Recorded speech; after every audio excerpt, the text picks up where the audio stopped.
Aló. Aló. Aló, bacha. Hola. ¿Cómo está tu mamá? Un poco bien. ¿Está en Bata hoy? Sí.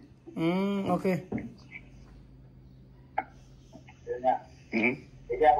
Allandi. ¿Tú con Jerry? Ajá. Ahora está en Bata, tú llamar, ¿quién tú llamar ahí?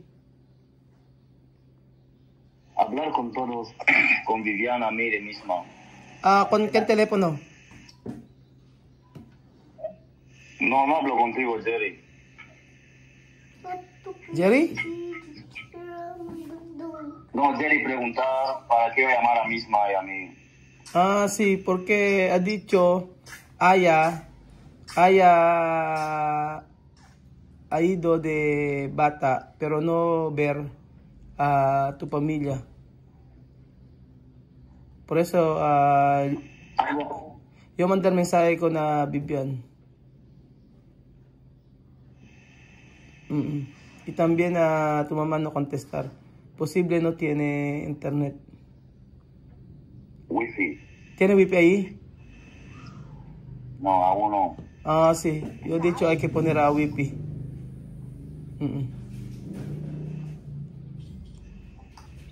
Pero está en Bata hoy, ¿no? ¿Dónde Jerry? Jerry en la habitación. ¿Qué hora hoy ahí?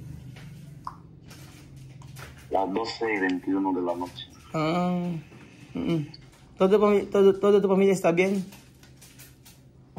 Sí, sí. ¿Tú has visto está en el aeropuerto? Sí, pero hemos llegado al aeropuerto. Yo y Jerry a esperar a mamá. ¿Qué tu mamá ha dicho? Un poco así, un poco bien. ¿Por qué? Ay, nawala yung internet. Okay. Hindi pa sila kakauwi? Hindi ko natanong ko nga kasi hindi naman nag-reply si sa akin. Hindi nag-reply si Aya kasi sabing ganon yung ano daw. Huli siya daw kauna-unang pumasok ng eroplano. So yung kauna-unahan, tapos pagkayari ng hindi naman daw niya nakita na sila siya mami sa eroplano. Kaya tinatanong ko. Hindi ba may ticket sila? Oo nga eh. Pero tu mamá está en Bata hoy, Sí, ya llegado en Bata. Porque cuando yo hablar con Aya, ¿no? Ella ha dicho, tu mamá Aya no ver con tu familia. Está en Bata. Solo Nena y Sandra. Okay, no pasa nada. Solo yo preguntar.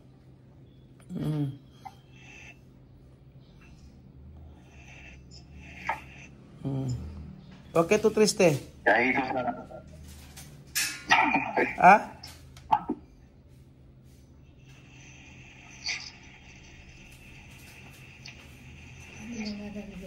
porque tú has dicho tú quieres volver a tu familia, ahora tú triste. Asan yung ganito? Ahora tú triste. Asan yung dati? Tú has visto tu familia.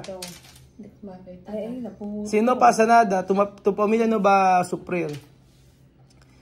Hindi ka na lang kay ate, hindi makakabit. La verdad. Putol mo, napigtas. Sí, yo hablando con tu familia. ¿Por qué? ¿Tú no quieres volver a tu familia? Kay ate. ¿Abacha? Mi familia ahí bien, aquí en Guinea. Sí, yo he dicho. Sí, yo he dicho. Por eso yo he dicho a tu mamá no hay que volver allí. Mira, tu familia está aquí. Vivir bien, ¿no? No pasa nada. Ha dicho solo terminar de de trabajo ahí, después volver. Está en Pilipinas, está bien. Mira, tú has visto de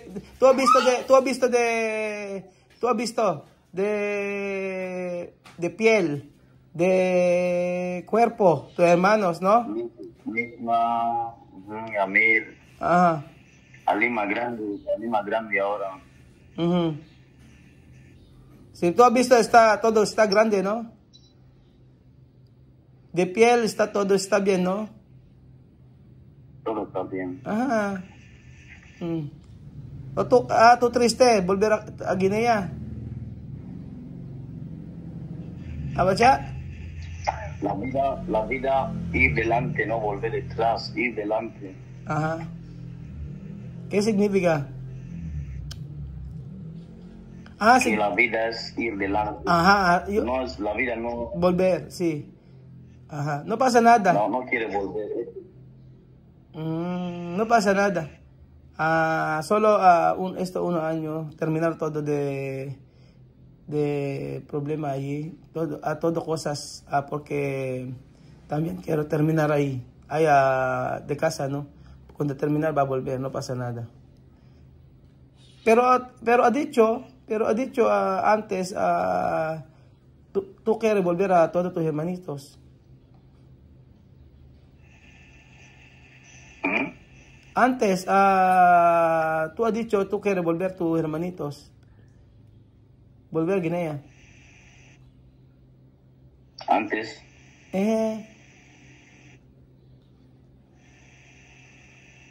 ¿O no quiere? ¿No quiere? ¿Por qué tú no hablar con tu mamá? Para dejar todos tus hermanitos.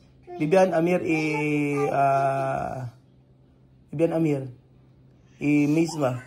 Antes mamá no escuchaba a Jerry. Mamá me va a escuchar. Si mamá no escucha a Jerry, no me va a escuchar. Ella no escuchaba a nadie antes. Ok. Pero ahora que tu mamá ha dicho. Ahora tu mamá ha dicho que quiere volver. Sí. Ella sabe qué hace, sabe qué quiere. Sí, ella solo quiere trabajar poco, pero va a estudiar en Guinea poco. Pero todo decir está bien, no vida sube, no puede así. Volver no bien. Volver no bien.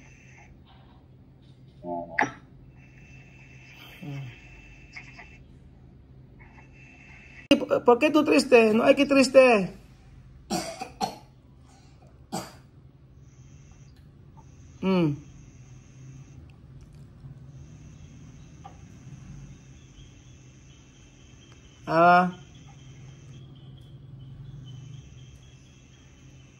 Triste. La vida no está bien volver, está bien ahí delante, detrás no está bien.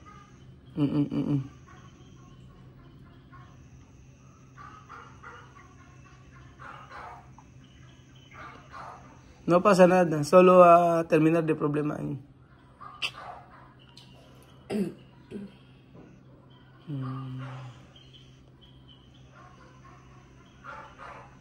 Message sa akin si Bacha kanina. Anak lang nga dito Apoyo. Picture niya po yung nakalagay. Tapos sabing gano'n niya ay kamusta ka? Sabi niya, ito, nag-message, kagigising ko lang. Tapos sa pagkaligo ko, dire-diretso na aga kong naligo kasi alis kami. Sabi niya, hola hermano Raul, gracias por todo. Sabi niya gano'n. Sabi ko, kamusta? Sabi ko gano'n. Tapos asan ka kako? Nasa Malabo daw. Nagulat ako kasi picture ni Apo yung nakalagay. Tapos sabi niya, nasa Malabo raw. Sabi ko, nasa Malabo ka. Tapos tumawag. Nakita ko si Patsa pala. Hindi ko na maano kasi picture ni Apo yung nakalagay sa WhatsApp. Ngayon, nang tumawag. Ayun, sabi niya sabi nga niya, kumusta ka ako? Nanimbo ka ako nandun na sa bata. Kasi kung wala pa sa bata, sabi mo sa akin. Kasi sabi ni Aya, ang sabi po ni Aya, usap po si Aya kaya nag-ayam siya ng message. Kasi gabing-gabi na alas 12 na po ay hindi pa nagme-message sa akin si Aya. So baka nasa eroplano. Abay, sabing ganon, hindi rin nakita ni Aya sa papuntang bata mga bata, sila si Mame. Ngayon, lumabas daw siya ng airport ng bata, si Nena at si Sandra lang daw nakita niya. Ayun, kaya buti na lang nag-message si Batya sa akin na okay naman, nandun na raw yung nanay nila. At kasi lumabas daw ng aeroplano si Aya, hindi raw nakita yung local flight. Okay, nakamusta ko? Okay baka ako?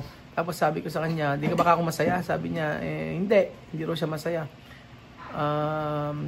Sasabihin daw siya ng mga kapatid niya ni Jerry na wag bumalik o doon lang. Sabi ko, huwag ka na mag-alala at babalik din ka ako yan pagka na-realize na talagang mas mahirap ang buhay dyan. O mas kumbaga, sabi nga niya, ang buhay daw ay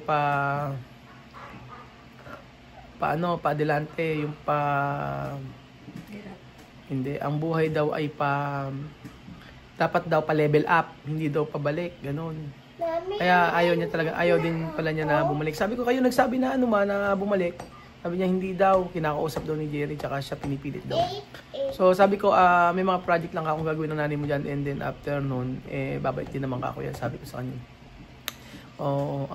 Makasiguro na ano niya na yung ticket kasi nabili na, ganyan. Kaya obligado nga ano yun na nila, gamitin na, ganun. Sabi ko, wala may di mamahalaga, basta ako kahit paano iwan mo lang 3 bata. Kasi ayaw ng mga alang batang gustong bumalik doon. Sabi ko nga, magbakasyon 3 months. O 3 months, magbakasyon lang ng kahit 1 year, 2 years, ganyan. Yung nanay, kahit naiwan yung mga bata. Hindi, kung asan daw yung nanay, dapat nandun mga anak. So, yun, baka siguro mag-aral ng 1 year. Wala pa akong idea. Pero sabi kasi ni Mami ng huling usap namin, babalik daw sila. Huwag ka mag-alala, babalik ako. Tatapusin ko lang daw yung dapat tapusin doon. So, sa mga susunod na araw, kakamustahin ko. Pero nandun na po sila sa bata. Pero si Batya ang nagsabi sa akin, tsaka si Aya na nandun na sa may Malabo. Pero nung nasa bata, wala pa. Nagulat nga ako at bakit hindi nakita ni Aya. Kasi ang sabi ko, itawagan si Bibian, kakamustahin ko. Natulog na ako, ngayon ako lang nabasa yung message. So, okay naman pala. At least nandun na sila sa bata. At okay, nakampati naman na tayo na nakarating sila sa bahay ng ano. Ang sabi lang ni Batya ay wala daw ginawa si Choy, hindi umiyak na umiyak. Sa Malabo pa lang, iyak na lang iyak. So, ayan mga amigo, antayin niyo po mga update sa pamilyang ito. At don't worry, makikita niyo pa rin po sila. At wala pa naman nagbago kasi magbibideo pa rin naman si Bibian doon, mag-vlog pa rin naman kung ano ang buhay nila. Kaya makikita pa rin naman natin. And then, don't worry, hindi naman maghihirap ang mga pamilyang ito doon pagbalik nila. Dahil nga, sabi ko nga sa pag-aaral, wala namang problema doon. So, lagi tayong fair sa mga ginagawa natin. At hayaan natin na magpahinga muna ang pamilya Matina doon sa Equatorial Guinea. So, yun po ang update po sa mga bata. At thank you so much po. At salamat sa Diyos dahil balik po sila ng ligtas. So, abangan niyo po yung mga videos po. Isasend po sa akin ni Bibian yung mga ibang kuha po niya. Antayin niyo po mga kababayan ko.